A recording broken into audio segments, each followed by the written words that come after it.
എനിക്കൊരു പാട്ട് ദൈവം എന്നെ കേൾപ്പിച്ചു. ആ പാട്ട് എന്നെ ധൈര്യപ്പെടുത്തി. ഹല്ലേലൂയ, സ്തോത്രം. ആഴിയെന്നോർത്തില്ല, ആഴമറിഞ്ഞില്ല, അലകൾക്കു ഞാൻ തെല്ലും ഭയപ്പെട്ടില്ല. ആഴിയെന്നോർത്തില്ല, ആഴമറിഞ്ഞില്ല, അലകൾക്കു ഞാൻ തെല്ലും ഭയപ്പെട്ടില്ല. ഇറങ്ങി ഞാൻ പ്രിയനേ സമുദ്രത്തിൻ നടുവിൽ, നിൻ വിളി കേട്ടു പിൻവരുവാൻ. ഇറങ്ങി ഞാൻ പ്രിയനേ സമുദ്രത്തിൻ നടുവിൽ, നിൻ വിളി കേട്ടു പിൻവരുവാൻ. യാഹേ നീ എൻ ദൈവം, വാഴ്ത്തും ഞാൻ നിന്നെ. സ്തുത്യർഹമേ തവ നാമം, സ്തുത്യർഹമേ തവ. അതിന്റെ രണ്ടാമത്തെ ചരണം ഇങ്ങനെയാ പറയുന്നത്: എന്നിലും ഭക്തർ, എന്നിലും ശക്തർ, വീണു തകർന്നീ പോർക്കളത്തിൽ. എന്നിലും ഭക്തർ, എന്നിലും ശക്തർ, വീണു തകർന്നീ പോർക്കളത്തിൽ. കാണുന്നു ഞാൻ അസ്ഥികൂടങ്ങൾ ഭീകരം, വീരപ്പുമാക്കളിൽ വീണവർ. കാണുന്നു ഞാൻ അസ്ഥികൂടങ്ങൾ ഭീകരം, വീരപ്പുമാക്കളിൽ വീണവർ.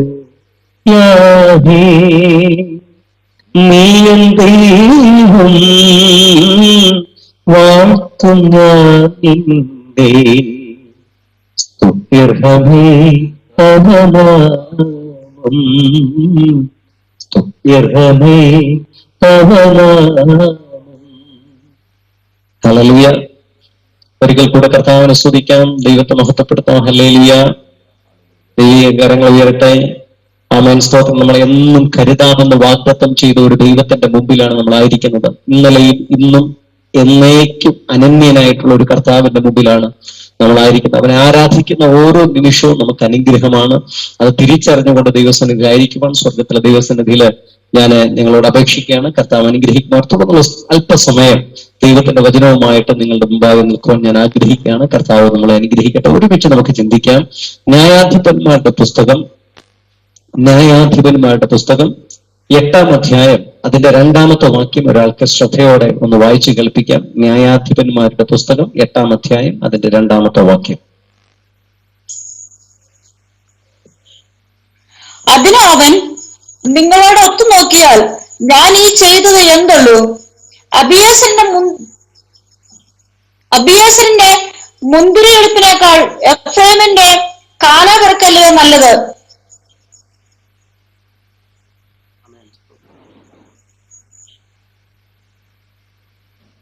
ഹല്ലേലൂയ.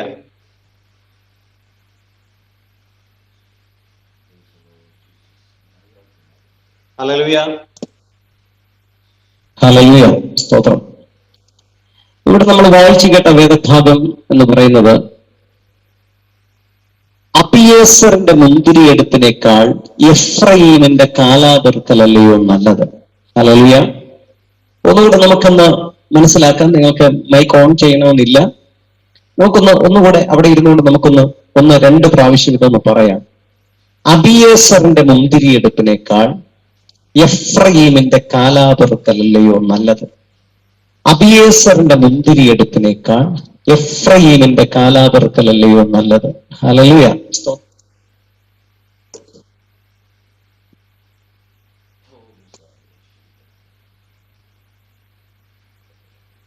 Thank you Jesus.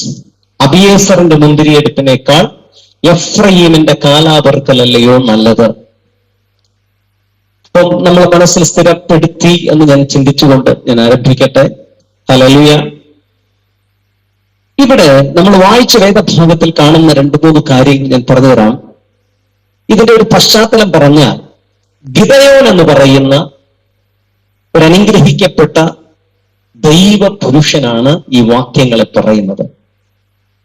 ഇത് പറയുന്നത് ആരോട് എന്ന് ചോദിച്ചാൽ എഫ്രൈം എന്ന് പറയുന്ന ഒരു ചെറു വിഭാഗത്തോടാണ് ഇത് പറയുന്നത്. പ്രോപ്പറായിട്ട് കേൾക്കാൻ സാധിക്കുന്നുണ്ടല്ലോ അല്ലേ? ഓക്കെ.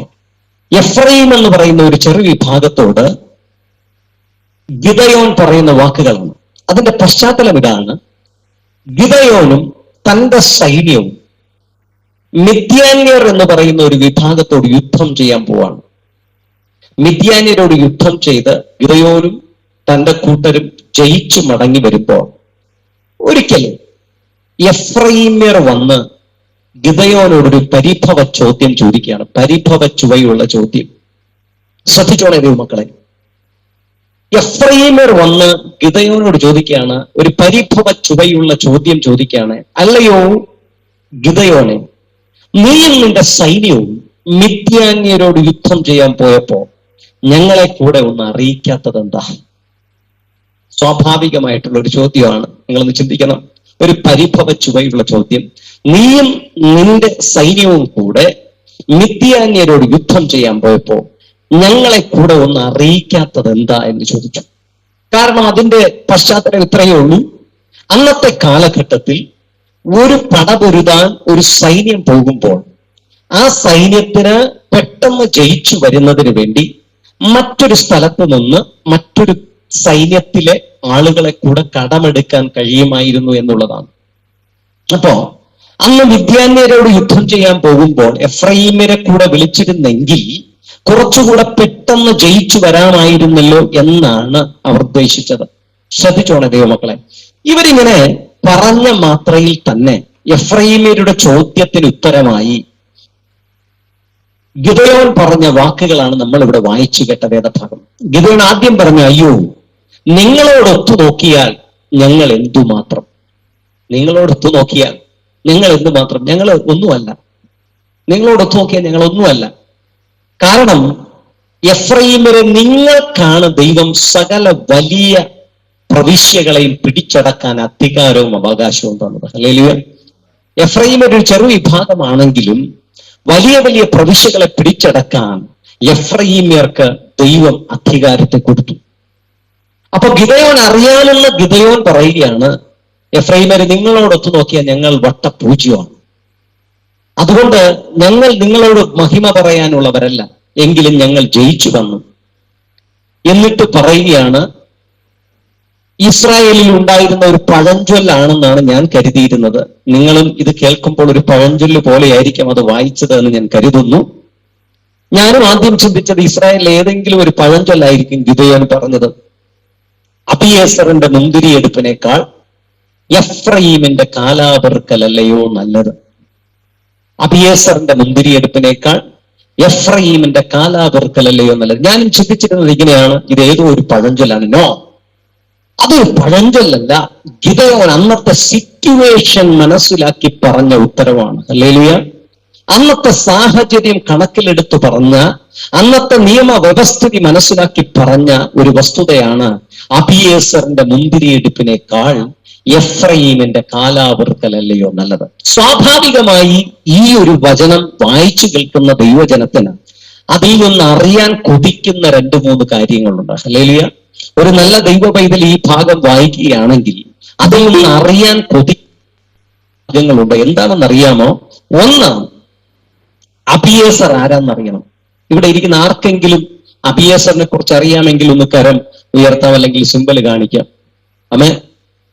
ആർക്കെങ്കിലും അബിയേസർ ആരാണെന്നറിയാമോ? എന്നാൽ ഇന്ന് അബിയേസർ ആരാണെന്ന് അറിഞ്ഞു മടങ്ങിപ്പോകാം. ഹല്ലേലൂയ, സ്തോത്രം. ആരായിരുന്നു അബിയേസർ? ആമേൻ.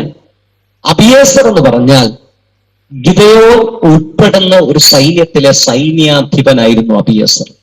ഹല്ലേലൂയ. ഗിദയോൻ ഉൾപ്പെടുന്ന സൈന്യത്തിലെ ഒരു സൈന്യാധിപനായിരുന്നു അബിയേസർ. അപ്പൊ ഈ അബിയേസറിന്റെ കുലത്തെക്കുറിച്ചുമൊക്കെ ഒത്തിരി പറയാനുണ്ട്. എങ്കിലും ഞാൻ അത് അവിടെ വെച്ച് അവസാനിപ്പിച്ചു. സമയം പരിമിതമാകിയാൽ ഞാൻ ഇനി ആരാണ് അബിയേസർ എന്ന് പറഞ്ഞ് അങ്ങോട്ട് പോവുക. ആമേൻ. അബിയേസർ ധരിച്ചിരുന്നത്, അബിയേസർ ആയിരുന്ന കാലഘട്ടത്തെക്കുറിച്ച് വളരെ വ്യക്തമായിട്ട് ഇങ്ങനെ രേഖപ്പെടുത്തിയിരിക്കുകയാണ്. ദാവീദ് രാജാവിന്റെ കാലഘട്ടത്തിൽ ഉണ്ടായിരുന്ന ഒരു സൈന്യാധിപൻ എന്നുകൂടെ ബൈബിളിൽ രേഖപ്പെടുത്തിയിരിക്കുന്നു. എന്നാലും ഗിദെയോന്റെ സൈന്യത്തിൽ ഉൾപ്പെടുന്ന ഒരു സൈന്യാധിപനാണ് അബിയേസർ. ശ്രദ്ധിച്ചോണെ ദൈവമക്കളെ. അങ്ങനെ അബിയേസർ അങ്ങനെ ഒരു സൈന്യത്തിന്റെ അധിപനായി വിലസുന്ന സമയം അബിയേസറിന് ചില അധിക ചുമതലകൾ കൂടെ രാജാവ് നൽകിയിരുന്നു. ശ്രദ്ധിച്ചോണെ, ചില അധിക ചുമതലകൾ കൂടെ.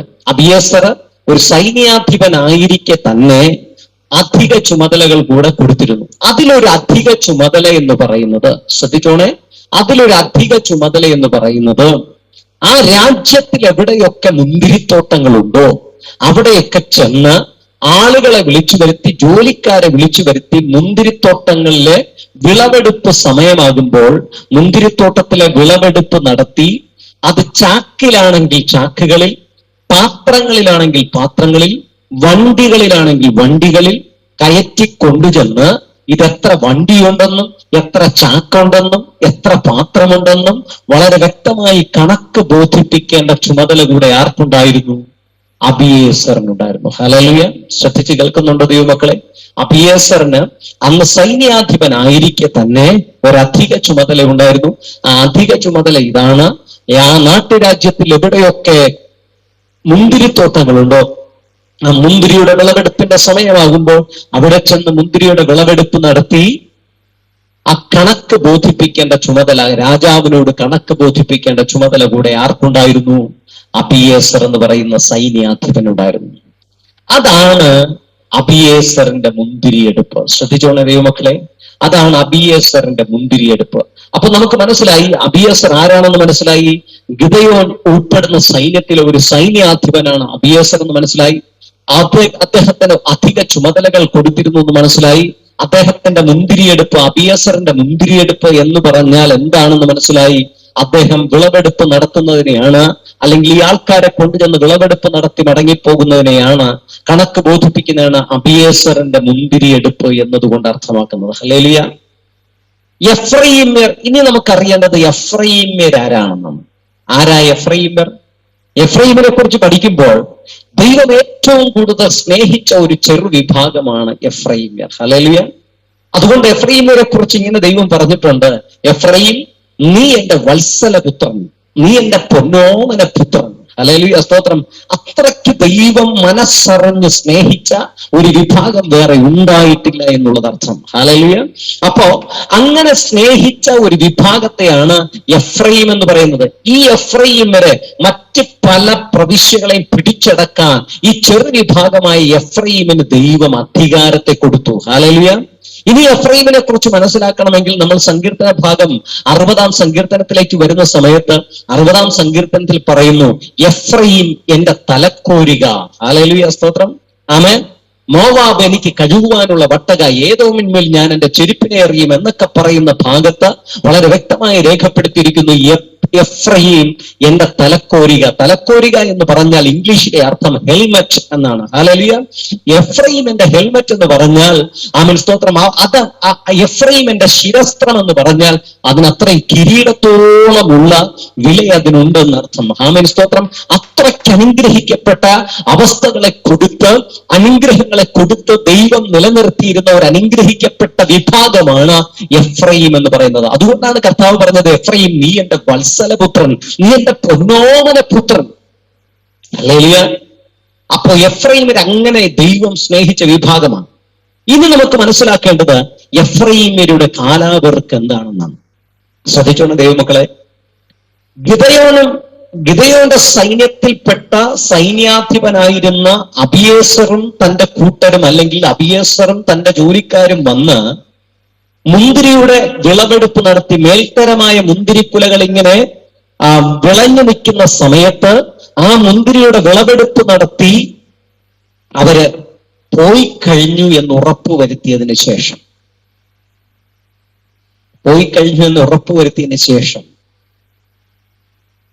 എഫ്രയീമ്യരൊന്നടങ്കം ഇങ്ങനെ തലപൊക്കി നോക്കും. അയ്യോ, ഗിദെയോനും സംഘവും പോയോ, അല്ലെങ്കിൽ അബിയേസരും സംഘവും പോയോ എന്ന് തലപൊക്കി നോക്കും.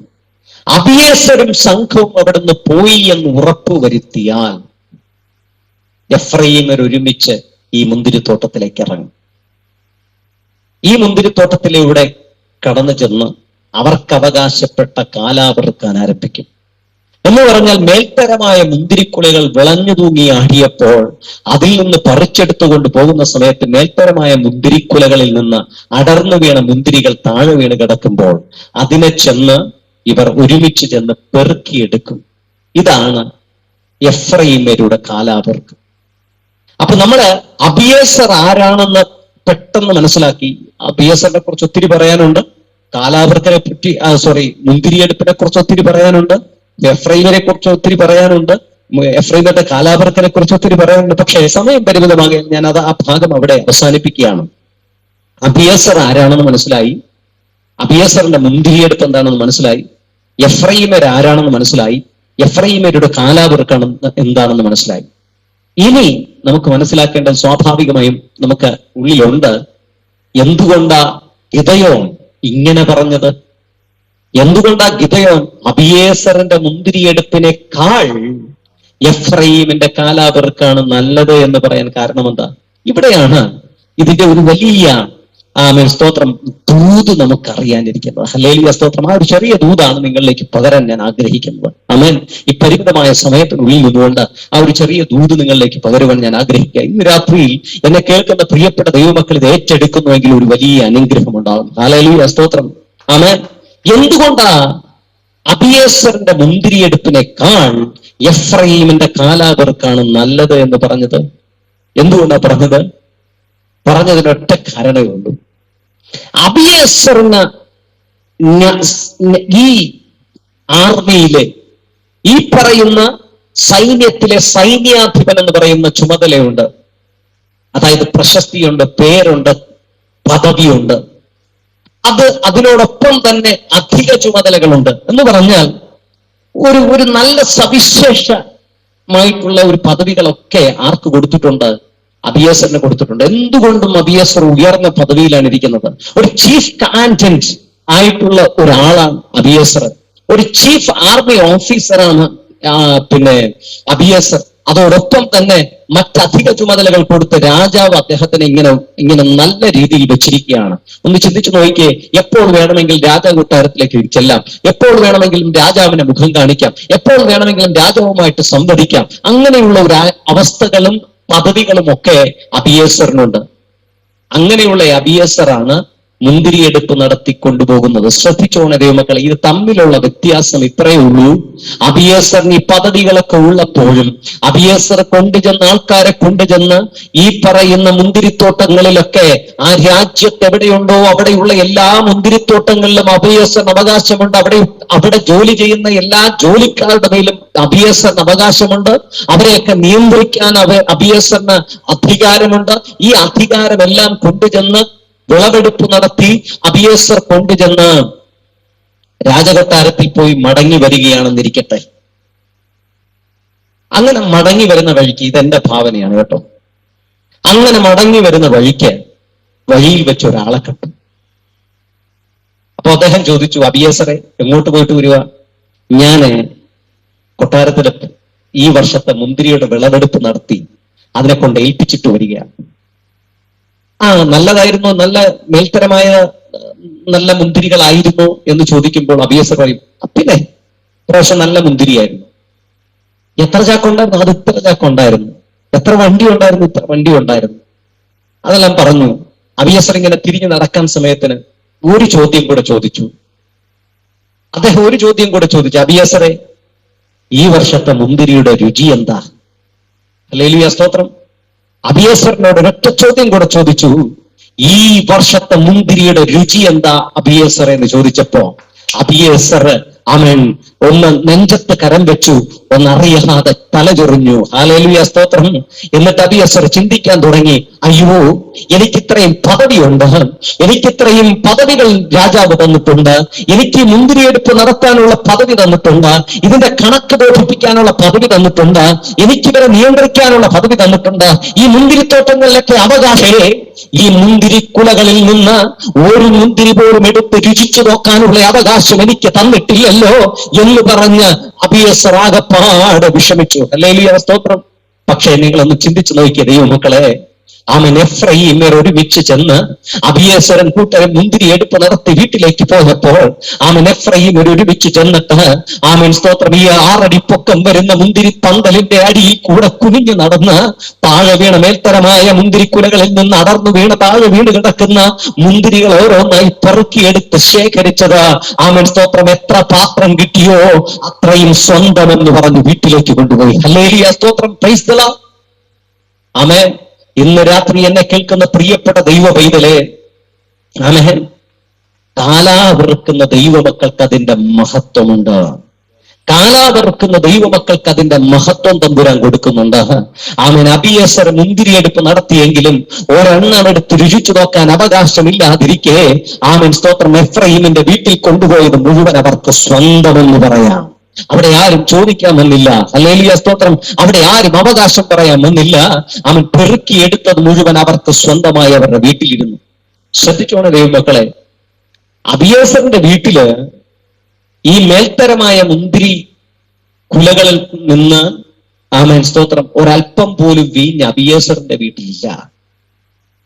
പക്ഷേ എഫ്രയീമിന്റെ എല്ലാ വീട്ടിലും ആമേൻ ഇതേ മുന്തിരിച്ചാറിന്റെ അംശമുണ്ട്. ഹല്ലേലൂയ സ്തോത്രം, പ്രൈസ് ദി ലോർഡ്. ഒന്ന് ചിന്തിച്ചു നോക്കണേ. എഫ്രയീമിന്റെ വീട്ടിലെ അവസ്ഥ ഞാൻ ഇങ്ങനെ ചിന്തിക്കുകയായിരുന്നു. ഒരു രാവിലെ ഞാൻ അവിടേക്ക് ചെല്ലുകയാണെന്ന് വെച്ചോ, എഫ്രയീമരുടെ വീട്ടില് ആരെങ്കിലും ഒരാൾ ചെന്നാൽ, ഞാനൊന്നല്ല, ആരെങ്കിലും ഒരാൾ എഫ്രയീമരുടെ വീട്ടിലേക്ക് ആ മുന്തിരി വിളവെടുപ്പിന്റെ സാഹചര്യത്തിൽ അന്നത്തെ കാലഘട്ടത്തിൽ ആരെങ്കിലും ഒരു എഫ്രയീമിന്റെ വീട്ടിലേക്ക് ചെന്നാൽ, രാവിലെ ചെല്ലുകയാണ്, വൈകിട്ട് വരെ അവിടെ നിൽക്കുകയാണെങ്കിൽ രാവിലെ ചെല്ലുമ്പോൾ ചോദിക്കും ഇത്തിരി ചായ എടുക്കട്ടെ എന്ന് ചോദിച്ചാൽ പറയും എടുത്തോളാൻ പറയും. ചായ കൊണ്ടുവരുമ്പോൾ ചോദിക്കും ഇതെന്താ ഇത്തിരി ടേസ്റ്റ് വ്യത്യാസം ഉണ്ടല്ലോ എന്ന് ചോദിച്ചാൽ പറയും ഇത് മുന്തിരി ചായയാണെന്ന് പറയും. 10 മണിക്ക് ബ്രേക്ക്ഫാസ്റ്റ് കൊണ്ടുവന്നാൽ പറയും ഇതെന്താണെന്ന് ചോദിച്ചാൽ പറയും ഇത് ഇച്ചിരി മുന്തിരി ദോശയും മുന്തിരി ചമ്മന്തിയും ഒക്കെയാണെന്ന് പറയും. ഒരുപക്ഷെ ഉച്ചയ്ക്ക് കഴിക്കാനിരുന്നാലും കുറച്ച് മുന്തിരി സാമ്പാർ മുന്തിരി അവിയലും ഒക്കെ വെച്ച് ചിലപ്പോൾ ഇച്ചിരി ചോറ് കിട്ടിക്കാണും. ഞാനൊരു ഉദാഹരണം പറഞ്ഞതാണ്. വൈകിട്ട് അത്താഴത്തിനായാലും ഈ മുന്തിരി കൊണ്ട് തന്നെയുള്ള അംശങ്ങളായിരിക്കും പിന്നെയും ലഭിക്കുന്നത് എന്ന് പറഞ്ഞാൽ ആമേൻ സ്തോത്രം, അന്ന് ആ വിളവെടുപ്പ് സമയത്ത് എല്ലാ എഫ്രയീമിന്റെ വീട്ടിലും മുന്തിരി കൊണ്ട് അഭിഷേകമാണ്. ഹല്ലേലൂയ സ്തോത്രം, മുന്തിരി കൊണ്ട് അഭിഷേകമാണ്. അതേ സമയത്ത് അബിയേസറിന്റെ വീട്ടിൽ ഒരെണ്ണം എടുത്ത് രുചിച്ചു നോക്കാൻ പോലും കഴിയാതെ അബിയേസർ ഇരിക്കുന്നുണ്ടാവും. ഹല്ലേലൂയ. ഇന്ന് രാത്രിയിൽ എന്നെ കേൾക്കുന്ന പ്രിയപ്പെട്ട ദൈവത്തിലെ അവൻ ഈ ദേശത്ത് അവൻ ഈ ലോകത്ത് ഒത്തിരി അബിയേസർമാർ ഒരെണ്ണം എടുത്ത് രുചിച്ചു നോക്കാൻ അവൻ സ്തോത്രം നന്മ രുചിച്ചു നോക്കാൻ കഴിയാതെ വണ്ണം ഒത്തിരി അബിയേസർമാര് പേരുള്ള പ്രശസ്തിയുള്ള പണമുള്ള അവൻ സ്തോത്രം വസ്തുവകളുള്ള സമ്പന്നരായിട്ടുള്ള ഒത്തിരി അബിയേസർമാർ അതൊന്ന് രുചിച്ചു നോക്കാൻ കഴിയാതിരിക്കുമ്പോഴാ അവൻ ദൈവമക്കളായ നമുക്ക് കാലാവെറുക്കുന്ന നമുക്ക് ദൈവം അവകാശങ്ങൾ ഒത്തിരി തന്നത്. ഹല്ലേലൂയ സ്തോത്രം. മനസ്സിലാക്കിയ ദൈവമക്കൾ ഉണ്ടെങ്കിൽ ദൈവത്തെ സ്തുതിക്കാം. സ്തോത്രം. ഹല്ലേലൂയ. ആമേൻ സ്തോത്രം. Praise the Lord. ആമേൻ സ്തോത്രം സ്തോത്രം. ഹല്ലേലൂയ ഹല്ലേലൂയ ഹല്ലേലൂയ സ്തോത്രം. ആമേൻ സ്തോത്രം. അതുകൊണ്ട് ഇന്ന് രാത്രികാലം കർത്താവിനെ ആരാധിക്കുന്ന ദൈവമക്കളോട് ഒരു കാര്യം പറയുക. ആമേൻ. നമുക്ക് ഞാൻ ഇനി ഒരു ചോദ്യം അങ്ങോട്ട് ചോദിക്കുക. ദൈവമക്കളെ, നിങ്ങൾക്ക് മുന്തിരിയെടുപ്പ് നടത്തണോ അതോ കാലാവെറുക്കണോ? ഹല്ലേലൂയ സ്തോത്രം. നിങ്ങൾക്ക് മേൽത്തരമായ മുന്തിരിയുടെ വിളവെടുപ്പ് നടത്തണോ അതോ കാലാവെറുക്കണോ? കാലാവെറുക്കിയവൻ വീട്ടിൽ നിന്ന് ചിന്തിച്ചുകൊണ്ടിരിക്കുക, അയ്യോ ഈ വർഷത്തെ മുന്തിരിയുടെ രുചി എന്താണ്. മുന്തിരിയെടുപ്പ് നടത്തിയവൻ വീട്ടിൽ നിന്ന് ചിന്തിച്ചുകൊണ്ടിരിക്കുക, ഈ വർഷത്തെ മുന്തിരിയുടെ രുചി എന്താണ്. അതേസമയം ഈ ലോകത്ത് ഏതൊരു ലാബിൽ കൊടുത്ത് ടെസ്റ്റ് ചെയ്യുന്നതിനേക്കാൾ ആമേൻ നല്ല രീതിയിൽ മുന്തിരിയുടെ രുചി എന്തെന്ന് ആമേൻ എഫ്രയീമരും കൂട്ടരും പറഞ്ഞുകൊണ്ടിരിക്കുക. എഫ്രയീമർ ഒരുമിച്ച് പറയുക, ഈ മുന്തിരിയുടെ രുചി എന്താണ്. ആമേൻ. ഇന്നിവിടെ കാണപ്പെടുന്ന ഒത്തിരി അബിയേസർമാർക്ക് അറിയില്ല ഈ ദൈവിക നന്മയുടെ രുചി എന്താണ്, ദൈവത്തിന്റെ കൃപയുടെ രുചി എന്താണെന്ന് പല അബിയേസർമാർക്കും അറിയത്തില്ല. ദൈവത്തിന്റെ അനുഗ്രഹത്തിന്റെ രുചി എന്താണെന്ന് പല ആമേൻ സ്തോത്രം അബിയേസർമാർക്കും അറിയത്തില്ല. ആമേൻ. ദൈവ സ്നേഹത്തിന്റെ രുചി എന്താന്ന് പല അബിയേസർമാർക്കും അറിയാതിരിക്കെ ആമേൻ, താണ നിലത്താണ് ഞാനും നിങ്ങളും കിടക്കുന്നതെങ്കിലും, ആമേൻ സ്തോത്രം, ഒന്നുമില്ലായ്മയുടെ അനുഭവമാണെങ്കിലും, കഷ്ടതയുടെ കൈപ്പുതിയാണെങ്കിലും, ദുഃഖത്തിന്റെ ആമേൻ സ്തോത്രം താളടിയായിട്ടാണെങ്കിലും നമ്മൾ കിടക്കുന്നതെങ്കിലും, നമ്മളെ മാനിക്കുന്ന ഒരു ദൈവത്തിന്റെ കരങ്ങളുള്ളിലാണ് നമ്മളെന്ന് മനസ്സിലാക്കി ദൈവത്തെ ആരാധിക്കുന്ന ദൈവമക്കൾക്കായി സ്തോത്രം ചെയ്യുക. ഹല്ലേലൂയ, സ്തോത്രം. ചിന്തിച്ചു നോക്കിയേ. ഞാനൊരു കാര്യം ചോദിക്കുക, ഇവിടെ വിളവെടുപ്പ് നടത്തിയ മുന്തിരി എങ്ങനെയുള്ള മുന്തിരിയായിരുന്നു? മേൽത്തരമായ മുന്തിരിയായിരുന്നു. വിളവെടുപ്പ് നടത്തിയ മുന്തിരി ഏതായിരുന്നു? മേൽത്തരമായ മുന്തിരിയായിരുന്നു. ഈ അടർന്നു വീണത് ഏതിൽ നിന്ന് അടർന്നു വീണതാ? മേൽത്തരമായ മുന്തിരിയിൽ നിന്ന് അടർന്നു വീണത്. അങ്ങനെയാണെങ്കിൽ രാജകൊട്ടാരത്തിൽ ഇരിക്കുന്ന മുന്തിരിയുടെ ടേസ്റ്റും എഫ്രയീമിന്റെ വീട്ടിലിരിക്കുന്ന മുന്തിരിയുടെ ടേസ്റ്റും ഒന്ന് തന്നെയാണ്. ഹല്ലേലൂയ, സ്തോത്രം. ആ മേൽത്തരമായതിന്റെ അംശമാണ് എഫ്രയീമിന്റെ വീട്ടിലിരിക്കുന്നത്. ഹല്ലേലൂയ, സ്തോത്രം. എന്ന് പറഞ്ഞാൽ രാജാവ് കഴിക്കുന്ന മേൽത്തരമായ അംശം തന്നെയാണ് പാവപ്പെട്ട എഫ്രയീമിന്റെ വീട്ടിലും ഇരിക്കുന്നത്. ഹല്ലേലൂയ, സ്തോത്രം. Praise the Lord. നിങ്ങളൊന്ന് ചിന്തിച്ചു നോക്കിക്കേ. ആ മനസ്സിലെ രാജാക്കന്മാർക്ക് തുല്യമായിട്ടുള്ള ചില അനുഗ്രഹങ്ങളെ നമുക്ക് ദൈവം തന്നില്ലേ? ആമേൻ, സ്തോത്രം. ആമേൻ. ചില അബിയസർമാർക്ക് ഉറക്കമില്ലാത്ത രാത്രിയായിരിക്കുമ്പോൾ സമാധാനത്തോടെ കിടന്നുറങ്ങാൻ പാവപ്പെട്ട നമുക്ക് കഴിഞ്ഞില്ലേ? ആമേൻ, സ്തോത്രം. എടുത്തു പറയത്തക്ക ഗുണഗണങ്ങളില്ലാത്ത, എടുത്തു പറയത്തക്ക ശ്രേഷ്ഠതകളില്ലാത്ത, എടുത്തു പറയത്തക്ക കുടുംബ മഹിമയോ കുടുംബ പാരമ്പര്യമോ ഇല്ലാതിരുന്ന നിനക്ക് ദൈവം ഈ സമൃദ്ധിയുടെ അനുഭവത്തെ തന്നില്ലേ? ഹല്ലേലൂയ. അതുകൊണ്ട് ഇന്ന് രാത്രികാലം സ്വർഗത്തിലെ ദൈവത്തിന്റെ സന്നിധിയിൽ ഒത്തിരി പറയാനുണ്ട്. ഈ വിഷയത്തെ അനുബന്ധിച്ച് ഒത്തിരി കാര്യങ്ങൾ പറയാനുണ്ടെങ്കിൽ ഞാൻ ഇവിടെ അവസാനിപ്പിക്കുകയാണ്. ഹല്ലേലൂയ, സ്തോത്രം. ഇന്ന് ക്യാപ്റ്റൻ സാജൻ ജോൺ എന്ന് പറഞ്ഞ് നിങ്ങളുടെ മുമ്പില്, ആമേൻ സ്തോത്രം, കണ്ണീര് വീണാലും എന്ന ഒരു ഗാനത്തിന്റെ ഗാനരചയിതാവ്, ആമേൻ സ്തോത്രം, ഇങ്ങനെ നിങ്ങളുടെ മുമ്പിൽ ഇരിക്കുമ്പോൾ നിങ്ങൾ ചിലപ്പോൾ ഒരു പരിധി വരെയെങ്കിലും നിങ്ങൾ, ആമേൻ സ്തോത്രം, എന്നെ കാണുന്നത് അല്ലെങ്കിൽ അയ്യോ കാണാൻ സാധിച്ചല്ലോ എന്നൊക്കെ ചിന്തിക്കുന്നവരുണ്ടായിരിക്കാം. അല്ലെങ്കിൽ ഇങ്ങനെ ഒരു പ്ലാറ്റ്ഫോമിൽ നമുക്ക് ഒരുമിച്ച് വരാൻ സാധിച്ചല്ലോ എന്ന് ചിന്തിക്കുന്നവരെ പലരും എന്നെ കാണുമ്പോൾ പറയാറുണ്ട്, അയ്യോ ബ്രദറിനെ ഒന്ന് കാണാൻ പറ്റിയല്ലോ, അയ്യായെ ഒന്ന് കാണാൻ പറ്റിയല്ലോ, ദർശിക്കാൻ പറ്റിയല്ലോ. അപ്പൊ ഞാൻ ചിന്തിക്കാറുണ്ടായി, ഇതെന്തിനാ കർത്താവേ ഇങ്ങനെയൊക്കെ പറയുന്നത്, ഞാനും ഒരു സാധാരണക്കാരനല്ലേ എന്ന് ഞാൻ ചിന്തിച്ചിട്ടുണ്ട്. ഹല്ലേലൂയ, സ്തോത്രം. അപ്പോൾ തമ്പുരാൻ എന്നോട് പറഞ്ഞിട്ടുണ്ട്, നീ സാധാരണക്കാരനാണ്, പക്ഷേ നിന്നേക്ക് ഞാൻ തന്ന ആമേൻ സ്തോത്രം വസ്ത്രമാണ് നിന്നെ ആമേൻ ഇത്രത്തോളം ഉയർത്തിയത്. Price the Lord. ഹല്ലേലൂയ, ആമേൻ. അതുകൊണ്ട് ഇന്നലെ എന്റെ ഒരു കഴിഞ്ഞ 2 ദിവസത്തിന് മുമ്പ് എന്റെ ഒരു ഗാനം,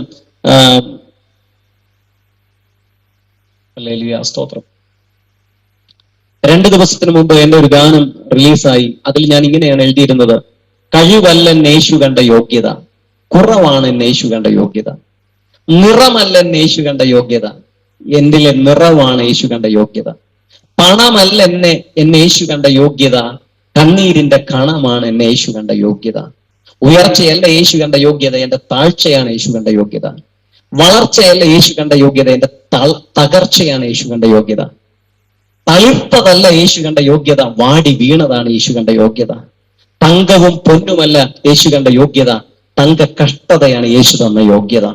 ആമേൻ, സ്തോത്രം. ഭാവി എന്താകുമെന്ന വേദനാഭാരം പേറി നടന്നതാണ് എന്റെ യോഗ്യത. ബലമല്ല എന്റെ യോഗ്യത യേശു കണ്ട യോഗ്യത, എന്റെ ബലഹീനതയാണ് എന്റെ യേശു കണ്ട യോഗ്യത. ഹല്ലേലൂയ, സ്തോത്രം. അങ്ങനെ എടുത്തു പറയത്തക്ക യാതൊന്നുമില്ലാതെ ബലഹീനനായിരുന്ന എന്നെ കർത്താവിന്റെ മഹനീയമായ ശുശ്രൂഷയ്ക്ക് വേണ്ടി തിരഞ്ഞെടുത്തെന്നെ നിർത്തി, ആമേൻ സ്തോത്രം, അവന്റെ ശുശ്രൂഷയ്ക്ക് ചുമൽ കൊടുത്ത് 10 വർഷം തികയുമ്പോൾ ആമേൻ സ്തോത്രം നല്ല ഒരു ആമേൻ സ്തോത്രം അനുഭവത്തിലേക്ക് എന്നെ സ്വർഗത്തിലെ ദൈവം കൊണ്ടുവന്നു. ഞാൻ പണ്ട് മുതൽ ഒരു അനുഗ്രഹിക്കപ്പെട്ട അവസ്ഥയിൽ എന്ന് പറഞ്ഞാൽ നല്ലൊരു അനുഗ്രഹിക്കപ്പെട്ട മാതാപിതാക്കൾക്ക് ജനിച്ചു വളർത്തപ്പെട്ട എന്റെ മാതാപിതാക്കൾ ടാപ്പിംഗ് തൊഴിലാളികളായിരുന്നു, റബ്ബർ വെട്ടുകാരായിരുന്നു. അങ്ങനെയുള്ള ഒരു അപ്പനും അമ്മയ്ക്കും ജനിച്ചു വളർത്തപ്പെട്ട് ഞാൻ ജീവിച്ചു വന്നതാണ്. അങ്ങനെയുള്ള സാഹചര്യത്തിൽ എന്റെ ചെറുപ്പകാലം മുതലേ എനിക്കൊരു ആഗ്രഹമുണ്ടായിരുന്നു, ഒരു സിനിമ പിന്നണി ഗായകനാകണം, അല്ലെങ്കിൽ നല്ലൊരു ഗായകനായി തീരണമെന്നുള്ള ഒരു അനുഭവത്തോടു കൂടി അല്ലെങ്കിൽ ആഗ്രഹത്തോടു കൂടി ജനിച്ചു വളർത്തപ്പെട്ടു വന്നവനാണ് ഞാൻ. അതുകൊണ്ട് തന്നെ ഞാൻ ചെറുപ്പകാലം മുതൽ മത്സരങ്ങളിലൊക്കെ പങ്കെടുത്തു. അങ്ങനെ 10ാം ക്ലാസ് കഴിഞ്ഞ സമയത്ത് ഞാൻ ഗാനമേള ട്രൂപ്പുകളിൽ പാടാൻ പോയി. തിരുവനന്തപുരത്ത് അറിയപ്പെടുന്ന ഗാനമേള ട്രൂപ്പുകളിൽ പാടി. എന്റെ നാട്, എന്റെ വീട് എന്ന് പറയുന്നത് നെയ്യാറ്റിൻകരയ്ക്ക് അടുത്ത് വെള്ളറട എന്ന് പറയുന്ന സ്ഥലത്താണ്. അവിടെയുള്ള മിക്കവാറുമുള്ള തിരുവനന്തപുരത്തുള്ള ട്രൂപ്പുകളിൽ ഞാൻ പാടാൻ പോയി. അവിടെയെല്ലാം ഗാനമേള സ്റ്റേജുകളിൽ പാടി. അനന്തരം ഞാൻ തിരുവനന്തപുരം സ്വാതിരുന്നാൾ സംഗീത കോളേജിൽ ബാച്ചിലർ ഓഫ് പെർഫോമിംഗ് ആർട്സ് എന്ന് പറയുന്ന ഡിഗ്രിക്ക് ചേർന്ന് പഠിച്ചു. ആ പഠിച്ചുകൊണ്ടിരിക്കുന്ന കാലഘട്ടത്തിൽ ഐഡിയ സ്റ്റാർ സിംഗർ, അതുപോലെ തന്നെ Amrita TV super star global എന്ന് പറയുന്ന അങ്ങനെയുള്ള റിയാലിറ്റി ഷോകളിലൊക്കെ പങ്കെടുത്തു. അതിനുശേഷം ജാസി ഗിഫ്റ്റ് എന്ന് പറയുന്ന സംഗീത സംവിധായകനോടൊപ്പം അദ്ദേഹത്തിന്റെ കോറസ് ടീമിൽ 1.5 വർഷം വർക്ക് ചെയ്തു. അതിനുശേഷമാണ് അനുഭവത്തിലൂടെ സ്വർഗത്തിലെ ദൈവത്തിന്റെ സുവിശേഷത്തിന് ചുമൽ കൊടുക്കുന്നത്. ഹല്ലേലൂയ, ആമേൻ. അപ്പൊ ഞാൻ പ്രശസ്തിക്ക് വേണ്ടിയിട്ട് ഗാനമേള ഫീൽഡിൽ പാടിക്കൊണ്ടിരുന്ന സമയത്ത് പ്രശസ്തിക്ക് വേണ്ടിയിട്ട് ഒത്തിരി കാര്യങ്ങൾ ചെയ്തിട്ടുണ്ട്. ഞാൻ സെക്കുലർ കവിതകൾ എഴുതുകയും സെക്കുലർ വരികൾ എഴുതുകയും ഒക്കെ ചെയ്തിട്ട്, സെക്കുലർ വരികളുടെ പ്രമേയം എന്താണെന്ന് ഞാൻ ഇനി പറഞ്ഞറിയിക്കേണ്ട കാര്യമില്ലല്ലോ.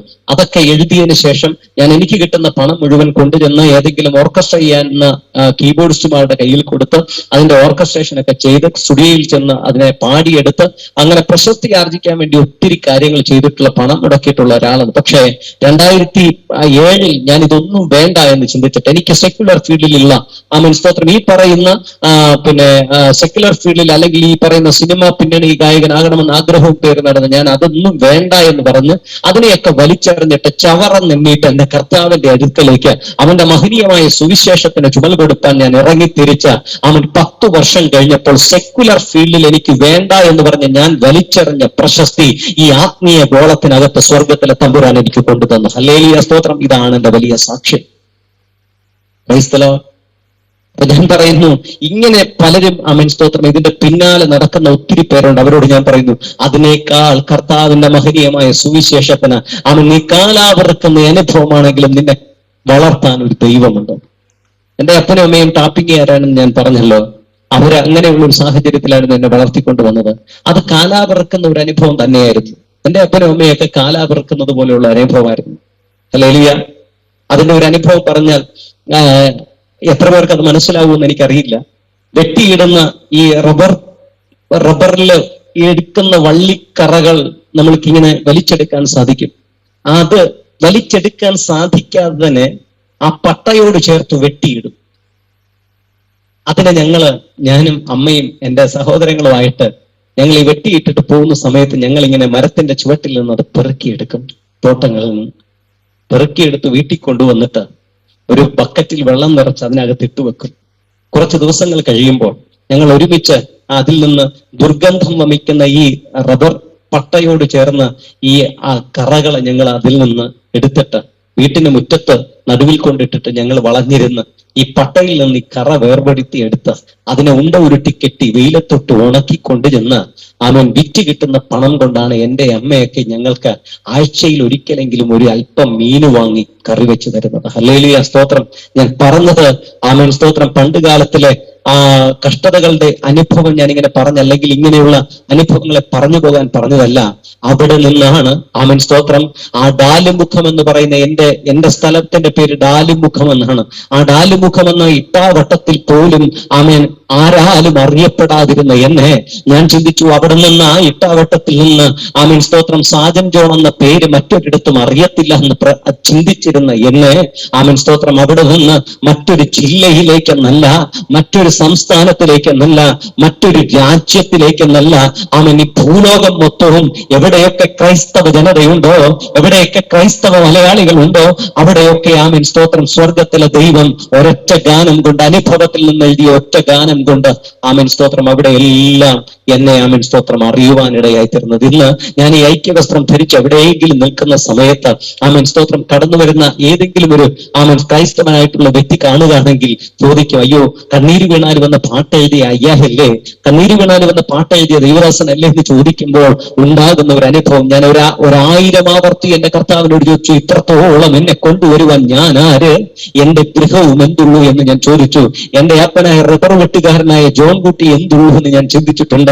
എന്റെ അമ്മയായ റബ്ബർ വെട്ടുകാരിയായ മേഴ്സി എന്തുള്ളൂ എന്ന് ഞാൻ ചിന്തിച്ചിട്ടുണ്ട്. ഹല്ലേലൂയ, സ്തോത്രം. പക്ഷേ തമ്പുരാൻ പറഞ്ഞു, കുഞ്ഞേ സ്തോത്രം, എന്റെ സുവിശേഷത്തിന്റെ വസ്ത്രം ധരിക്കാൻ നീ കാണിച്ച മനസ്സൊരുക്കത്തിന് ഞാൻ തന്ന വിലയാണത്. ഹല്ലേലൂയ, സ്തോത്രം. Praise the Lord. ആമേൻ. എന്റെ മാതാപിതാക്കൾ എനിക്കൊരു യേശുവിനെ കാണിച്ചു തന്നു. അവന് ഞാൻ സ്തോത്രം കരം കൊടുത്തു. അവൻ ഇന്നുവരെ എന്നെ തോൽപ്പിച്ചില്ല. അവൻ സ്തോത്രം തോറ്റുപോകുമെന്ന് ചിന്തിച്ച ഒത്തിരി വൈതരണികൾ എന്റെ ജീവിതത്തിലേക്ക് കടന്നു വന്നു. ആമേൻ സ്തോത്രം. ഒത്തിരി ബുദ്ധിമുട്ടുകളുണ്ട്, അതൊന്നും പറഞ്ഞിരിക്കാൻ സമയമില്ലല്ലോ. ഈ ഏതെങ്കിലും ഒരു സമയത്ത് നേരിട്ട് നിങ്ങൾക്കൊരു ശുശ്രൂഷ നൽകാൻ ആമേൻ സമയമൊരുക്കുന്നെങ്കിൽ ഞാനത് ആമേൻ സ്തോത്രം അന്ന് നിങ്ങളോട് പറയാം. എന്നാൽ ഒരു സാക്ഷ്യം എനിക്ക് പറയാനുള്ളത്, ആമേൻ, എന്നെ കണ്ണീര് വീണാലും എന്ന ഗാനം പലയിടങ്ങളിലും എത്തിച്ചേർന്നതിന് ശേഷം ഒരു സുപ്രഭാതത്തിൽ കുവൈറ്റിൽ നിന്ന് നോബൽ എന്ന് പറയുന്ന ഒരു പ്രിയപ്പെട്ട സഹോദരൻ എന്നെ വിളിച്ചു പറയുകയാണ്, ഇത് നമുക്ക് റിലീസ് ചെയ്യണം, ഒഫീഷ്യൽ റിലീസ് ചെയ്യണം, അതിനുള്ള പണം ഞാൻ ചിലവഴിക്കാം. അദ്ദേഹം പണം അയച്ചു തന്നു. നമ്മൾ അതിന്റെ വർക്ക് തുടങ്ങി, ഓഡിയോ വർക്കുകളെല്ലാം കംപ്ലീറ്റ് ചെയ്തു. അതിനുശേഷം അവൻ വീഡിയോ എടുക്കാൻ തുടങ്ങുമ്പോൾ ഞാൻ അദ്ദേഹത്തോട് പറഞ്ഞു, അച്ഛാ, എനിക്കൊരു ആഗ്രഹമുണ്ട്, ഇത് മനോരമ മ്യൂസിക്കിനാണ് കൊടുക്കുന്നത്. അപ്പൊ ഞാൻ ചോദിച്ചു, എനിക്കൊരാഗ്രഹമുണ്ട്. എന്താണ് ആഗ്രഹം? എനിക്കെന്റെ പപ്പയെയും അമ്മയും കൂടെ, എന്റെ അപ്പനെയും അമ്മയും കൂടെ ഈ വീഡിയോയ്ക്കകത്ത് എവിടെയെങ്കിലും ഒന്ന് കാണിക്കാമോ? അപ്പൊ അദ്ദേഹം പറഞ്ഞു, ഇത് മനോരമയ്ക്കാണ് നമ്മൾ കൊടുക്കാൻ പോകുന്നത്, അവരിനി അത് സ്വീകരിക്കുമെന്ന് അറിയില്ല, അത് വേണോ എന്ന് ചോദിച്ചപ്പോ ഞാൻ പറഞ്ഞു വേണം. അന്ന് നിർബന്ധം എന്ന് പറഞ്ഞപ്പോ ഞാൻ പറഞ്ഞു, ആമേൻ സ്തോത്രം, ഈ ലോകത്ത് സാജൻ ജോൺ എന്ന് പറയുന്ന വ്യക്തി നിലനിൽക്കാൻ അവൻ ദൈവം കഴിഞ്ഞാൽ ഏറെ കാരണക്കാരായി തീർന്ന രണ്ട് വ്യക്തികൾ എന്റെ അപ്പനും അമ്മയാണെന്ന് പറഞ്ഞു. അതുകൊണ്ട് അവരെ കൂടെ അതിനകത്ത് കാണിക്കാൻ എനിക്ക് താല്പര്യമുണ്ടെന്ന് പറഞ്ഞു. അങ്ങനെ വീഡിയോ ഷൂട്ടിന് വേണ്ടിയിട്ട് എന്റെ അപ്പനെയും അവർ സമ്മതിച്ചു. ഞാൻ എന്റെ പപ്പയോടും അമ്മയോട് വിളിച്ചു പറഞ്ഞു, നിങ്ങൾ അവിടെ നിന്ന് ഇങ്ങോട്ട് വരണം എന്ന് പറഞ്ഞ്. ഞാൻ കൊട്ടാരക്കരയാണ് താമസിക്കുന്നത്. അവര് തിരുവനന്തപുരത്ത് നടന്ന, നെടുമങ്ങാട് വെച്ച് നടന്ന ഒരു പ്രത്യേക ഫംഗ്ഷനിൽ പങ്കെടുത്തതിന് ശേഷം എന്റെ കൂടെ എന്റെ കാറിൽ അവരുടെ ബൈക്ക് അവിടെ വെച്ചിട്ട് കടന്നു പോന്നു. അന്ന് രാത്രിയിൽ ഞങ്ങൾ ഇവിടെ ഒരുമിച്ച് തങ്ങി.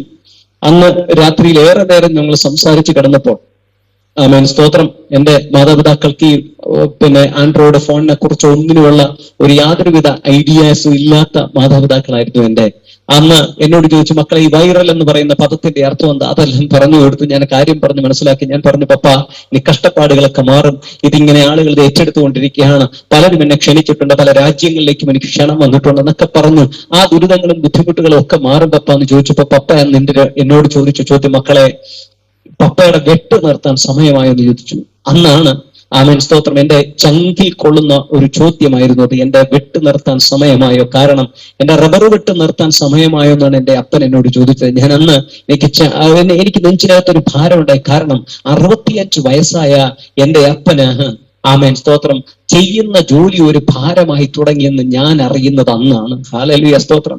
സ്വിച്ചിട്ടതുപോലെ എല്ലാ ദിവസവും നമ്മളൊരു സ്വിച്ചിട്ടാൽ പ്രവർത്തിക്കുന്ന യന്ത്രം പോലെ എന്റെ അപ്പൻ എഴുന്നേറ്റ് പോവുകയും അധ്വാനിക്കുകയും ചെയ്യുമ്പോ ഞാനത് മനസ്സിലാക്കിയിരുന്നില്ല. പക്ഷേ അന്നത്തെ ചോദ്യത്തിന് അവൻ ഉത്തരം കൊടുക്കാൻ കഴിയാതെ വണ്ണം ഞാൻ ഭാരപ്പെട്ടു. ഹല്ലേലൂയ. പപ്പയുടെ വെട്ട് നിർത്താൻ സമയമായെന്ന് ചോദിച്ചപ്പോൾ ഞാൻ ഉറപ്പ് കൊടുത്തു, സമയമായി. ഹല്ലേലൂയ. ഈ കഷ്ടപ്പാട് മാറും, ഈ ദുരിതം മാറുമെന്നൊക്കെ വാക്ക് കൊടുത്തിട്ട് അന്ന് രാത്രി അവൻ സ്റ്റുഡിയോയിൽ നിന്ന് ഫോൺ വന്നു, നാളെ ഷൂട്ട് നടക്കുകയില്ല, അതുകൊണ്ട് പപ്പയും അമ്മയും പോയിട്ട് 9-ാം തീയതി വരാൻ പറഞ്ഞു. മാർച്ച് മാസം 9-ാം തീയതി 2020 മാർച്ച് 9-ാം തീയതി മടങ്ങി വരാൻ പറഞ്ഞു. ആമേൻ. ഞാനത് പറഞ്ഞപ്പോൾ പരിഭവങ്ങളൊന്നും ഇല്ലാതെ അവർ പറഞ്ഞു, കുഴപ്പമില്ല, ഞങ്ങൾ പോയിട്ട് മടങ്ങി വരാം. പിറ്റേ ദിവസം രാവിലെ എന്റെ വീട്ടിൽ നിന്ന് ആമേൻ സ്തോത്രം പ്രാർത്ഥിച്ചിറങ്ങിയാണ്. ഞാൻ തലവേദന എടുത്ത് എന്റെ കട്ടിൽ കിടക്കുന്ന സമയത്ത് എന്റെ അരികിൽ വന്ന് നിന്ന് രണ്ടുപേരും കൂടെ പ്രാർത്ഥിച്ചു. ആമേൻ സ്തോത്രം. അവർ മടങ്ങിപ്പോകുമ്പോൾ ഞാനൊന്ന് മയങ്ങിപ്പോയി. എന്നോട് വൈഫിനോട് പറഞ്ഞു, അവനെ വിളിക്കണ്ട, ഞങ്ങൾ പോയി എന്ന് പറഞ്ഞിരുന്നാൽ മാത്രം മതി എന്ന് പറഞ്ഞ് എന്റെ അപ്പനും അമ്മയും യാത്രയായി. ആമേൻ സ്തോത്രം. പ്രിയപ്പെട്ട ദൈവമക്കളെ, അവൻ 11 മണിയായപ്പോൾ, രാവിലെ 11 മണിയായപ്പോൾ എനിക്കൊരു ഫോൺ കോൾ വരുന്നു. എന്റെ പപ്പയ്ക്കും അമ്മയ്ക്കും ഒരു ആക്സിഡന്റ് പറ്റി. ആമേൻ സ്തോത്രം. ഞാൻ ചോദിച്ചു, ഞാൻ എന്റെ വൈഫിനെയും കുഞ്ഞുങ്ങളെയും കൊണ്ടുവരേണ്ട എന്തെങ്കിലും ആവശ്യമുണ്ടോ എന്ന് ചോദിച്ചപ്പോൾ പറഞ്ഞു, ഇല്ല, ഒറ്റയ്ക്ക് വന്നാൽ മതി എന്ന് പറഞ്ഞപ്പോൾ ഒരു ധൈര്യം വന്നു. ഞാൻ ആമേൻ സ്തോത്രം പോകാൻ കൊട്ടാരക്കര ബസ് സ്റ്റാൻഡിന്റെ അടുത്ത് വന്ന് നിൽക്കുമ്പോൾ യാദൃശികമായ ഒരു അയ്യ ആമേൻ അവരുടെ വാഹനവും കൊണ്ട് വന്നിട്ട് ചോദിച്ചു, എങ്ങോട്ട് പോവാണ്? ഞാൻ പറഞ്ഞു, ഇങ്ങനെ ഒരു സംഭവം ഉണ്ടായി, എന്നാൽ ഒറ്റയ്ക്ക് പോകണ്ട, ഞാനിന്ന് ഫ്രീ ആണ്, ഞാനും കൂടെ വരാം എന്ന് പറഞ്ഞ് അവര് ആമേൻ സ്തോത്രം എന്നെയും കൊണ്ട് തിരുവനന്തപുരം മെഡിക്കൽ കോളേജിലേക്ക് വരികയാണ്. വരുന്ന വഴിക്ക് എന്റെ ഫോൺ സ്വിച്ച് ഓഫ് ആയി. എനിക്ക് പിന്നെ യാതൊന്നും അറിയാൻ സാധിക്കുന്നില്ല. ഞാൻ മെഡിക്കൽ കോളേജിലേക്ക് ആമേൻ സ്തോത്രം ഇങ്ങോട്ട് വരുന്ന സമയത്ത് പറഞ്ഞു, ആദ്യം പറഞ്ഞത് നെടുമങ്ങാട് ഹോസ്പിറ്റലിലേക്ക് വരണമെന്നാണ്. വെമ്പായത്ത് വന്ന് നെടുമങ്ങാടിലേക്ക് പോകുന്നതിന് പകരം തിരുവനന്തപുരത്തേക്ക് വണ്ടി പോയിക്കൊണ്ടിരിക്കുമ്പോൾ ഞാൻ അവരോട് ചോദിച്ചു, എന്താ തിരുവനന്തപുരത്തേക്ക് പോകുന്നത്? ഒരു സർജറി ഉണ്ടെന്ന് പറഞ്ഞു. അവരെ നെടുമങ്ങാട് നിന്ന് തിരുവനന്തപുരത്തേക്ക് കൊണ്ടുവരികയാണെന്ന് പറഞ്ഞു. തിരുവനന്തപുരം മെഡിക്കൽ കോളേജ് വാതിൽക്കൽ എന്നെ കൊണ്ടുവന്ന് ഇറക്കി വിടുമ്പോൾ ആമേൻ സ്തോത്രം ഞാൻ നോക്കുമ്പോൾ അവിടെ എന്നെ അറിയുന്ന ഒരു വലിയ സമൂഹം ഇങ്ങനെ നിറഞ്ഞു നിൽക്കുക. എനിക്ക് വല്ലാത്ത ഭാരം തോന്നി. ഇതെന്താ ഇങ്ങനെ? ആമേൻ സ്തോത്രം. ഇത്രയും ആളുകൾ തടിച്ചുകൂടാനുള്ള കാരണം. ഞാൻ അവരോട് ചോദിച്ചു, എന്താ സംഭവിച്ചത്? പല ആളുകളോട് ഞാൻ മാറി നടന്ന് ആമേൻ സ്തോത്രം ഒരു ഭ്രാന്തനെ പോലെ ഞാൻ ചോദിച്ചു, എന്താ സംഭവിച്ചത്? ആമേൻ സ്തോത്രം. ആരും മറുപടി പറയുന്നില്ല. അതിലൊരാളോട് ഞാൻ അവരോട് ആമേൻ സ്തോത്രം കുറച്ചുകൂടെ കഠിനമായി ഞാൻ ചോദിച്ചപ്പോ പറഞ്ഞു, ഞാൻ അങ്ങോട്ട് ചോദിച്ചു, പറയേ ഇനി ആരെങ്കിലും മരിച്ചോ എന്ന് ചോദിച്ചപ്പോൾ അവർ തലയാട്ടി ഉത്തരം നൽകി. ആർക്കും വായി തുറന്ന് സംസാരിക്കാൻ കഴിയാതെ സ്തബ്ധരായി നിൽക്കുന്ന അവസ്ഥ. ആമേൻ സ്തോത്രം. ഞാൻ ചോദിച്ച ചോദ്യത്തില് അവർ തലയാട്ടി സമ്മതിച്ചു. പിന്നെ അടുത്ത എന്റെ ചോദ്യത്തിനും അവർക്ക് ഉത്തരവില്ലാതായി പോയി. ആരാണ് മരിച്ചത്? എന്റെ പപ്പയാണോ മരിച്ചത്? എന്റെ അമ്മയാണോ മരിച്ചത്? ആമേൻ സ്തോത്രം. അവിടെയും മറുപടിയില്ലാതെ അവർ നിൽക്കുമ്പോൾ ഞാൻ മനസ്സുകൊണ്ട് ചിന്തിച്ചൂടാ. ആമേൻ സ്തോത്രം. ഒരാള് മരിച്ചെന്ന് പറഞ്ഞല്ലോ, പിന്നെ ആര് മരിച്ചെന്ന് പറഞ്ഞാൽ എന്താ കുഴപ്പം? ഏതായാലും എന്റെ അപ്പനായാലും എന്റെ അമ്മയായാലും ആമേൻ എനിക്ക് സഹിക്കാൻ കഴിയാത്ത വേദനയാണത്. ഇനി ഇതാ മരിച്ചു എന്ന് പറഞ്ഞ സ്ഥിതിക്ക് ആര് മരിച്ചു എന്ന് പറയുന്നതിൽ എന്താ കുഴപ്പം? ആരും മിണ്ടാതെ നിന്നപ്പോൾ എന്നെ ഒരു ഓട്ടോയ്ക്കകത്ത് കയറ്റി തിരുവനന്തപുരം മെഡിക്കൽ കോളേജിന്റെ മോർച്ചറിയിലേക്ക് കൊണ്ടുപോവുകയായിരുന്നു. ഞാൻ അവിടേക്ക് പോകുന്ന വഴിക്കും എന്റെ മനസ്സിൽ ഞാൻ ചിന്തിച്ചു, ആരാ കർത്താവ് മരിച്ചത്? എന്റെ പപ്പയാണോ മരിച്ചത്? എന്റെ അമ്മയാണോ മരിച്ചത്? ഹല്ലേലൂയ സ്തോത്രം. ഞാൻ അങ്ങോട്ട് ചെല്ലുമ്പോൾ ആമേൻ സ്തോത്രം, ആ മോർച്ചയുടെ വാതിൽക്കൽ എന്നെ ഓട്ടോയിൽ നിന്ന് പിടിച്ചിറക്കുമ്പോൾ ഞാൻ കണ്ട കാഴ്ച എന്നെ അധികമായി വേദനിപ്പിക്കുന്നതായിരുന്നു. ആമേൻ സ്തോത്രം. എന്റെ മാതാപിതാക്കളെ രണ്ടുപേരും ശിരസ് മുതൽ പാദം വരെ ആമേൻ വരിഞ്ഞു മുറുക്കി കെട്ടി. ആമേൻ സ്തോത്രം. ഒന്ന് മുഖമോ ശരീരമോ ഒന്ന് കാണുവാൻ കഴിയാതെ വണ്ണം ആമേൻ സ്തോത്രം ശീലകളാൽ പൊതിഞ്ഞ് കെട്ടി ബാൻഡേജ് ചെയ്ത് വെച്ചിരിക്കുന്ന അവസ്ഥയാണ് എനിക്ക് കാണാൻ സാധിച്ചത്. ഞാൻ ചോദിച്ചു, എനിക്കൊന്ന് കാണാൻ. ആമേൻ സ്തോത്രം. എന്റെ പപ്പയെയും അമ്മയും ഞാനൊന്ന് കണ്ടോട്ടെ എന്ന് പറഞ്ഞപ്പോൾ അവൻ കൂട്ടത്തിൽ നിന്ന് ഒരാൾ വിളിച്ചു പറഞ്ഞു. ആമേൻ സ്തോത്രം. എന്റെ ചെവിയിൽ വന്ന് പറയുന്നത് പോലെ എനിക്ക് തോന്നി. ആമേൻ സ്തോത്രം. കാണാൻ ഒരു മുഖം അതിനകത്തില്ല മക്കളെ. ആമേൻ സ്തോത്രം. ഹല്ലേലൂയ. അങ്ങനെയുള്ള ഒരു സാഹചര്യത്തിൽ എനിക്ക് മാനസികമായിട്ട് എനിക്ക് വല്ലാത്തൊരു ഭാരമുണ്ടായി. ഞാനെന്ന് എന്റെ അറിവില്ലായ്മ കൊണ്ട് എന്റെ കർത്താവിനോട് ചോദിച്ചു, കർത്താവേ, ഇതിനാണോ നീ എന്നെ ഇത്രയും പ്രശസ്തനാക്കിയത്? ഈ വേദന ഞാൻ തിന്നാൻ വേണ്ടിയിട്ടാണോ കർത്താവ് നീ എന്നെ ശുശ്രൂഷയ്ക്ക് വേണ്ടി വലിച്ചിറക്കിയത്? എന്റെ ദൈവം നല്ലവനും ഞാൻ പറഞ്ഞുകൊണ്ട് നടന്നത് വെറുതെയാണോ കർത്താവ്? ആമേൻ സ്തോത്രം. പക്ഷെ തമ്പുരാൻ ആമേൻ സ്തോത്രം, അന്ന് ഞാൻ ചിന്തിച്ചത്, കർത്താവേ, എന്റെ ജീവിതം ഇവിടെ അവസാനിക്കാണല്ലോ. എനിക്ക് താങ്ങും കൈത്താങ്ങും ഒക്കെ ആയിരുന്നു. എന്റെ മാതാപിതാക്കൾ എന്നെ വിട്ടു പോയപ്പോ ഇനി എനിക്കൊരു ജീവിതമില്ലല്ലോ എന്ന് ചിന്തിച്ചു നിന്ന് എന്നോട് കർത്താവ് പറഞ്ഞ ഒരു സ്വരം എന്റെ കർണപുടങ്ങളിലേക്ക് ആഴ്ന്നിറങ്ങി, എന്റെ ഹൃദയത്തിലേക്ക് ആഴ്ന്നു പതിച്ചു. ഹല്ലേലൂയ സ്തോത്രം. ആ വാക്കുകൾ ഇങ്ങനെയാണ്: നീ അവസാനിച്ചു എന്ന് കരുതുന്ന ഇടത്തു നിന്ന് ഞാൻ ആരംഭിക്കും. ഹല്ലേലൂയ സ്തോത്രം. Praise the Lord. സ്വർഗത്തിലെ ദൈവം ആരംഭിച്ചു. ആമേൻ സ്തോത്രം. താഴ്ത്തിക്കളയാതെ ആമേൻ സ്തോത്രം. അവന്റെ മഹനീയമായ സുവിശേഷത്തിന് ചുമൽ കൊടുത്ത എന്നെ തള്ളിക്കളയാതെ അവൻ മാറോട് ചേർത്ത് എന്നും നിലനിർത്തിയിരിക്കുന്ന എന്റെ ഒരേ ഒരു ഉദ്ദേശമേ ഉള്ളൂ. ഹല്ലേലൂയ സ്തോത്രം. അവന്റെ ആമേൻ നാമം മഹത്വപ്പെടുന്നു. പലരും എന്നോട് ചോദിച്ചു, എന്തിനാ ഇത് സംഭവിച്ചതെന്ന്. ആമേൻ സ്തോത്രം. കർത്താവിനോട് ചോദിച്ചില്ല. ഞാൻ പറഞ്ഞു, അവനോട് ഒരു മറുചോദ്യം ചോദിക്കാൻ ഞാൻ ആളല്ല. ഇതെല്ലാം എന്റെ കർത്താവിന്റെ ഹിതമെന്ന് മനസ്സിലാക്കി ഞാൻ മുമ്പോട്ട് പോവുകയാണ്. ഹല്ലേലൂയ സ്തോത്രം. ഞാൻ പറഞ്ഞില്ല ദൈവമക്കളെ, അതുകൊണ്ട് ഞാൻ ഇന്ന് എന്തെങ്കിലുമൊക്കെ അനുഭവിക്കുന്നെങ്കിൽ, നിങ്ങൾ ഇന്ന് എന്തെങ്കിലുമൊക്കെ എന്നിൽ കാണുന്നുണ്ടെങ്കിൽ, നിങ്ങൾ ഇന്ന് എന്തെങ്കിലുമൊക്കെ സവിശേഷത ക്യാപ്റ്റൻ സാജൻ ജോണിൽ കാണുന്നുണ്ടെങ്കിൽ, ആമേൻ സ്തോത്രം, there is a matter behind that. That is God's grace only. Hallelujah സ്തോത്രം. അതിന്റെ പിന്നിൽ ഒരേ ഒരു കാര്യമേ ഉള്ളത്, കർത്താവിന്റെ കൃപയാണ്. എന്റെ അപ്പനും അമ്മയും കാലാപിറക്കിയതിന്റെ മഹത്വമാണ്. ഹല്ലേലൂയ സ്തോത്രം. Praise the Lord.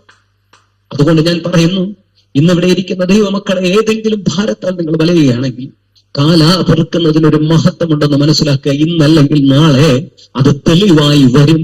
ആമേൻ സ്തോത്രം. നിങ്ങളിൽ തെളിവായില്ലെങ്കിൽ നിങ്ങളുടെ തലമുറകളിൽ അത് തെളിവായി വരും. അതിന് യാതൊരു സംശയമില്ല. ഹല്ലേലൂയ സ്തോത്രം.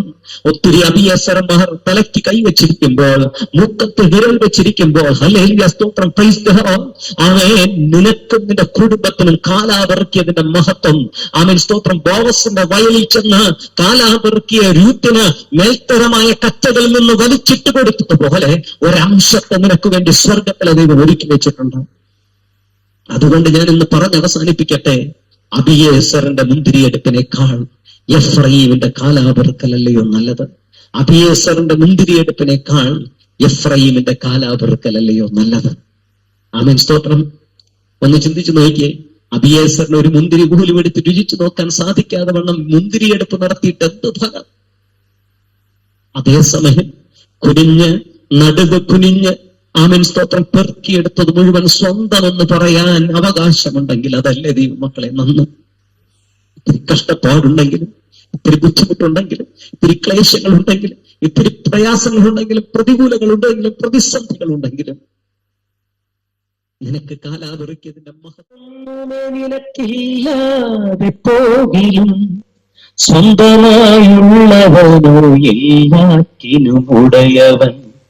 സ്വന്തമായുള്ളവനോ എല്ലാറ്റിനും ഉടയവൻ.